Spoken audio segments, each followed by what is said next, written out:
Es comença el 2009, que li donem el nom de Barca de Caronte, una petita comissió dintre d'Arrels per ordenar el que serien els enterraments i arribar al final de la vida. Jo recordo un home tot sol, sense ningú, a l'enterren i ningú se'n recorda ni està amb ell.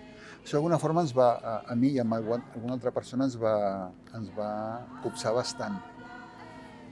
I és quan vam decidir, a partir d'aquí, intentar organitzar una mica el que eren els enterraments. Que si hem estat amb la persona durant X anys, estem també amb els seus últims moments, no el deixem de costat. D'entrada vam fer que els enterraments tinguessin cara i ulls, avisar a tothom que s'havia mort aquesta persona, qui volgués anar, però sempre tenia que haver alguns educadors, alguns professionals, com a poc, que poguessin acompanyar-la. La idea era que no estigués sola. I dintre d'aquí, fer com una petita cerimònia, llegir un poema, fer una pregària, parlar sobre la persona, recordar-lo entre els que vinguessin, i acompanyar-lo fins al final i poder-nos acomiadar. Arrels, des de fa uns anys, el que està fent és poder posar una petita placa amb el nom, l'edat de la persona i una frase de recordatori, però que no sigui tan anònim. Les banderines van començar a fer fa molt abans que això. I és una cosa tan senzilla com és un tros de paper amb una fotografia de la persona, amb el seu nom, i sempre buscar una frase que ens recordi amb ella i que Arrels recorda aquesta persona. Actes de record hi havia abans del 2009, però feia una missa al centre obert del carrer Riera 24 i poca cosa més. A partir del 2009 es va començar un acte de record de les persones una per una, a poder-los anomenar, poder dir els seus noms i que la gent pogués dir alguna cosa sobre ells. Però era un acte, diguem, privat de la nostra entitat, de les persones que havien viscut i mort a Arrels. Voluntaris, professionals i col·legues d'ells, persones ateses, que venien. Realment sempre estava a petar el centre obert plena de gent. S'encenia una espelma per cada un d'ells. Jo recordo que hi havia un senyor, el Lute, que sempre volia encendre les espelmes. Era una persona amb molts problemes de mobilitat a les mans, però feia un gran esforç per encenent espelmes per cada una de les persones que ens havien deixat. No totes les persones sense llar de Barcelona estan a Arrels, vull dir, altres entitats, gent que mor al carrer, que no es coneixen, que no sabem qui són.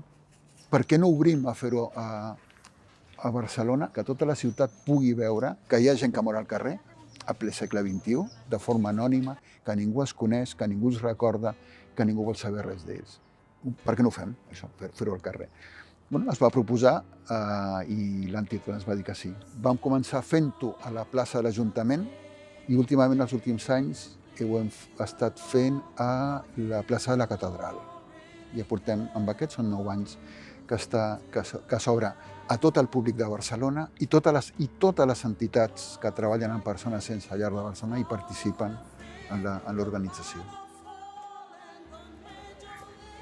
És una qüestió de visibilitzar que són persones com nosaltres, que han tingut mala sort a la seva vida i que han mort sols. Arrel d'això, fa 3 anys es va decidir posar unes plaques en escoles de Barcelona de totes les persones que han mort en els últims 8-9 anys a Barcelona, als llocs on havien viscut al carrer.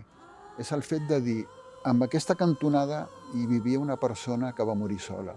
I jo penso que si volguéssim, això no existiria. És una qüestió no tant de poder, sinó de voler. Crec que educar és important i que puguin veure des de petits, des de joves, que existeix una lacra a la nostra ciutat i que es té que lluitar contra ella. Jo crec que és molt important el vincle que es crea entre veïns amb persones que viuen al carrer, poder-los dir pel seu nom, perquè tenen un nom. Sense nom no som res. Aleshores, el fet que els veïns coneixin que jo em dic Pere, em dic Joan o Amadeo, poder-lo mirar als ulls, que és importantíssim perquè ningú els mira als ulls, o molt poca gent els mira als ulls quan estan pel carrer. Intentem que aquestes persones siguin recordades. No només hem de recordar a los conocidos, sinó a los desconocidos, a los nadies, els que ningú vol veure. Aquests també s'han de recordar. Ruth Iglesias. Claudio Rodríguez López.